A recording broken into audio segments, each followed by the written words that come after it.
ทดสอบแบงก์กันก่อนส่งวันนี้วันที่ 8 กรกฎาคม 2567น้ามิตรที่จังหวัดชลบุรีก็สั่งซื้อนะครับแบงก์กันเซอร์ M9 นะฮะแบงก์กันด้านหน้าเป็นแบบนี้นะครับไม่สามารถยิงกระสุนปืนจริงได้นะผู้ซื้อจะต้องมีอายุ20 ปีขึ้นไปและต้องใช้บัตรประชาชนในการซื้อสั่งแล้วก็ส่งทดสอบระบบไกดับเบิลไกซิงเกิลระบบเซฟ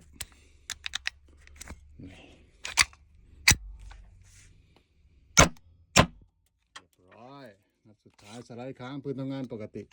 สนใจก็ทักเข้ามาสอบถามหรือสั่งซื้อได้ครับที่ร้านจำหน่ายอยู่ที่ 6,900 บาทแถมกระสุน50 นัดครับผม